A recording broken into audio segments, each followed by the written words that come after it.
Kathleen Olive, and welcome to Limelight Arts Travel's art podcast, A Closer Look. We often talk about Giotto as one of the founding fathers of Western European art. But what is it about his work that is so significant? In this episode, I speak with art historian Dr Louise Marshall about the early 14th century frescoes that Giotto and his workshop carried out in Padua for Enrico Scrovegni. They are the most complete, monumental, and best preserved of his projects to survive. From Giotto's economy of style to his deep understanding of human nature and his technical facility at creating a compelling narrative, we take a closer look at a number of key scenes. Louise, thank you so much for coming in today. Absolute pleasure, Kathleen. Thank you. And Louise, you're talking about an iconic work of art for us today that is Giotto's frescoes in the Scrovegni Chapel in Padua. Could you please describe for people who are listening along what we are talking about today? Okay, so this is a chapel in Padua in northern Italy, and it is like you would say the kind of Sistine Chapel of the early Renaissance from the very early 14th century. So, and it was a chapel of a palace of a very wealthy merchant in Padua, Enrico Scrovegni. And so it was originally attached to his chapel. And we call it the Arena Chapel because it's built in the palace, and the chapel were built in the remnants of the amphitheatre, the Roman amphitheatre or arena. But it's also called the Scrovegni Chapel after Scrovegni. And the palace has gone now, but we still have the chapel. And it is this brick building that doesn't actually look particularly impressive from the outside. And it's very simple brick building with a barrel vault. But when you go in, it's just astonishing. And it really is one of the great gems of 14th century art. And Giotto, of course, is, incredibly famous as an artist, as, the sort of founder of Western Renaissance art history or something like, or art. The sort of superlatives that are bandied about Giotto are all justified. And this is why people say that of him, this particular chapel. So it was built around 1300 and it was consecrated around 1305. So it's a very early 14th century. And inside, it's just this single space with a barrel vault, a half-curved vault, which is entirely covered by frescoes. And we enter from the west front, from the short end of the rectangle. But the original entrance for the Enrico Scrovegni would have been right down the end on the left wall, just before where the altar is. And that's where the sort of cycle actually starts. It's sort of keyed to the original entrance for the patron, Enrico Scrovegni. And it's, as I say, it's entirely covered with frescoes painted, on the wall. Fresco is a technique where you paint in wet plaster and then the paint bonds with the wall. So it's very well preserved. And it has indeed been recently restored, and they are kind of absolutely dazzling now. And your impression, I guess, is of blue, a lot of blue, because it's the blue of the barrel vault, the sky with gold stars and then heavenly figures looking down. And then the fresco this program is organised in a kind of wraparound pattern where it's 3 registers on each of the long walls, and the cycles all start in the right-hand wall at the end towards the apse, which is, as I said, where the entrance for Scrovegni from the palace is, and it wraps all the way around the building. So when you come into the building, you feel like you're kind of enclosed in these stories that are sort of wheeling around you. And it's 3 registers. The chapel is dedicated to the Virgin Mary, so it is a cycle of the life of Christ and his mother, and indeed of his mother's parents, of the Virgin Mary's parents. So it's a very comprehensive cycle. And then on the back wall, which is the kind of public entrance wall, it has this giant Last Judgment, which is the end of time. And then over the triumphal arch in the where the apse is, and the main altar is the Annunciation, because it's dedicated. One of its dedications is to the Virgin of the Annunciation. So it's this incredibly complex and rich series of stories, and it's contained within this beautiful painted architecture, which is of each register has these kind of fictive marble bands that go along and separate each register, and that also go vertically from one end all the way over and up through the barrel vault and down the other side. And then underneath the three narrative registers is this also magnificent fictional painted marble, which is, like the kind of, we would call it the basamento, the lowest level, which doesn't have stories, but it has these allegorical figures which are painted to look as if they're statues in marble.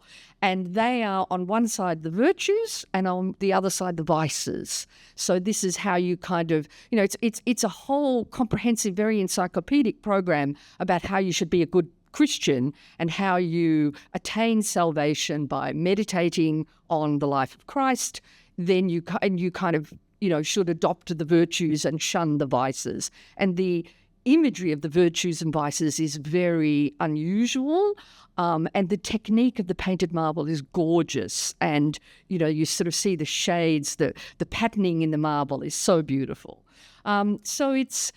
We often just sort of focus in on the individual scenes of Giotto because he is this amazing storyteller. And what you see in Giotto always is this kind of honing in on the essentials of the story. It's a kind of, in some ways, it's a very artificial, bare bones narrative, but it's always about sort of bringing out the emotional and the kind of religious significance of each scene and the kind of emotions of the protagonists. It's a brilliant example of what we call Trecento, naturalism, the way in which these stories are imagined as really happening and, to sort of make them real and believable for the 14th century beholder. But what I was going to say was we often hone in because of the individual stories because they're so amazing. But when you're in the chapel, you really have to, you also experience it in the context of the architecture and the painted frame. And there's constantly this play between the surface of the wall and then this sort of illusion of this space behind the wall where the narratives take place. And, that's very much a kind of theme of Renaissance art because the sort of the flatness of the wall and the idea that it's the marble frame, it's actually in our space. We're standing in that space, and then, just beyond the wall are all these stories taking place. I mean, what you've described, when we hear about the Scrovegni Chapel, one of the things that people always say about it is how entire a work it is, that you're in the context of it. I can think of lots of celebrated works by Giotto that people will have seen, but they will have seen altarpieces in museums out of context, for example. So you're describing this amazing context of Giotto to step into and the overwhelming effect of the colour and the fictive architecture and the complexity of the overall scheme. But you've said that if we go into individual works, we get a kind of a window onto the protagonists that's going to make sense and be relevant for the 14th century viewer. So are there any of those scenes that we could hone in on? Yes, absolutely. Well, I would love to focus in on the first scene in the entire cycle, in fact, which is one of my favourite scenes. This is the top row on both sides on both walls is dedicated to the life of the Virgin Mary and indeed the prehistory of the Virgin Mary, because it's really the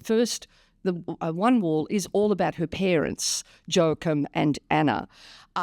And these are pretty unusual frescoes, stories to have represented at this time. It comes from, they're not in the Gospels, but they're in other whole books, what we call them the apocryphal Gospels, that are believed to have been written, at the time of Christ as well, that tell the story of the Virgin's parents and her whole kind of the fact that she's destined by God from before time to be the mother of God, to be the vessel of the incarnation by which God becomes man, becomes human, and is conceived and born of a human woman. And so the story of the Virgin's parents is like other biblical narratives where a child is miraculously conceived by elderly childless parents. So Abraham and other, examples in the Old Testament. And so the first scene of the cycle is about the Virgin's father and the fact that he is old and childless. And it's called the expulsion of Joachim from the temple, because it's the idea is that God says in the Garden of Eden, go forth and be fruitful and multiply. And so everybody should have children. And if you don't have children, it's a sign that, God is displeased with you or there's something wrong. And so this is a ceremony of where parents or patriarchs, heads of families, come to the Jewish temple and present an offering. But Joachim is refused, not allowed to do that because he doesn't have any children. And so it's this incredibly simple narrative where you see the architecture of the temple, and it's very, it's not highly elaborate, but it shows just as much as we need. So it's cut so that it doesn't have a roof, but you look into the temple through the marble walls and you see a priest blessing a young man who obviously has children, who is allowed into the temple, and there's the altar of the temple, is highlighted by a tabernacle above it, and there's also a behind the high priest and Joachim outside the temple. There's a pulpit for preaching, so it's not a real evocation of a Jewish temple. Of course, it's a Jewish temple as a Christian church and as a highly abstracted church, but it just gives you absolutely enough for the sense of belonging that is the young man and the priest inside. And then on this step outside is the high priest, and he is pushing Joachim away.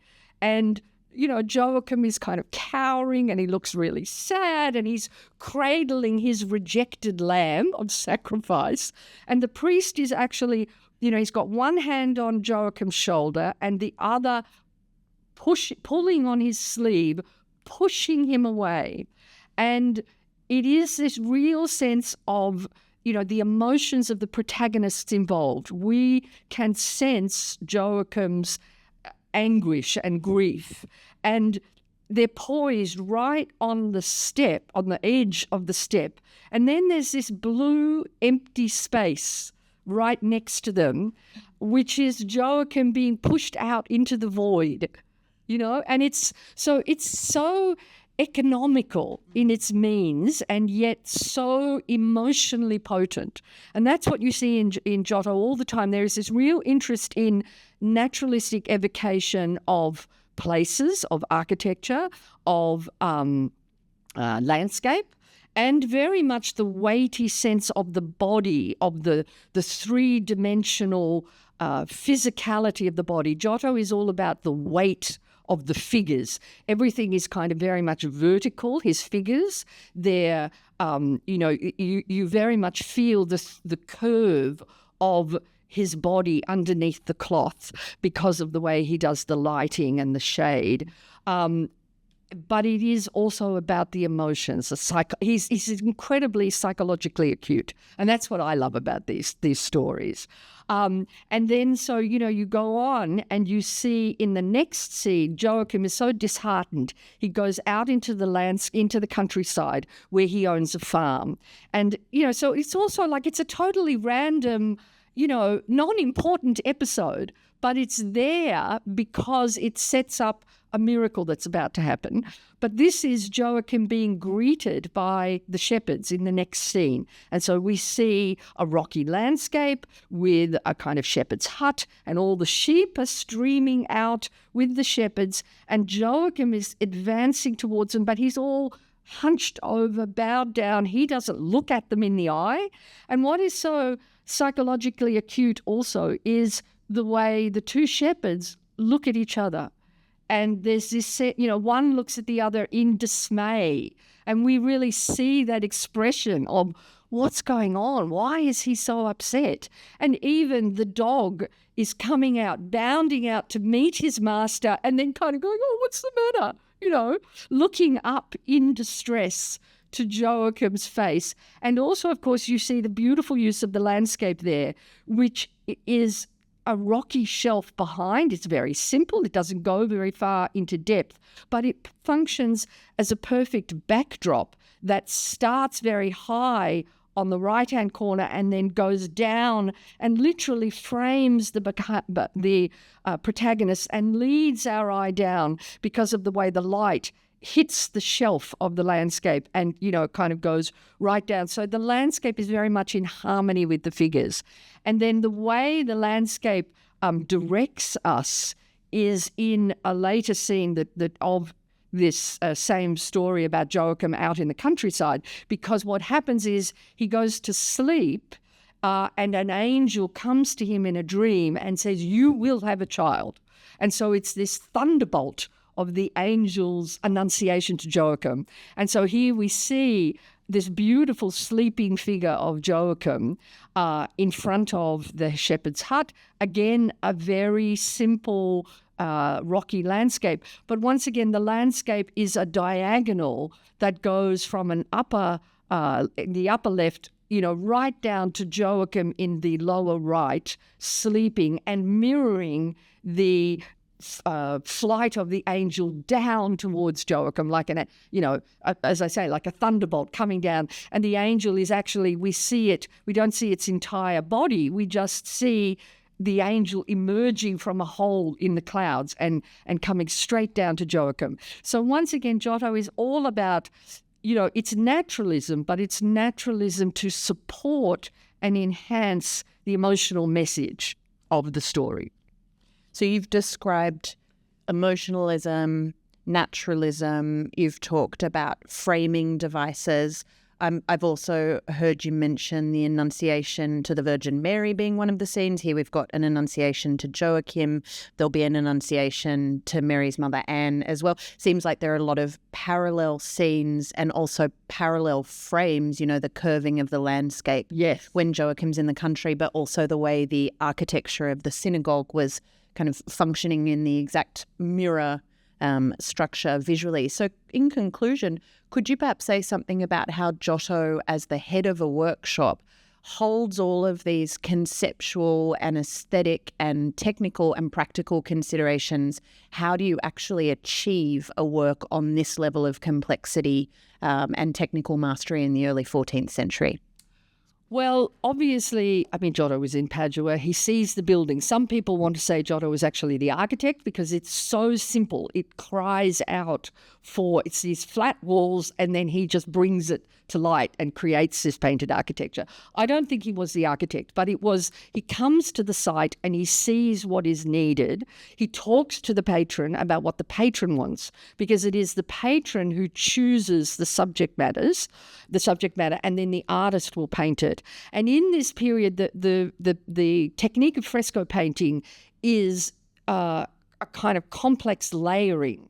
And so the artist, we do think that artists were using drawings at this time, although obviously they haven't survived. They're working drawings. Paper is becoming less expensive, but it is still pretty expensive.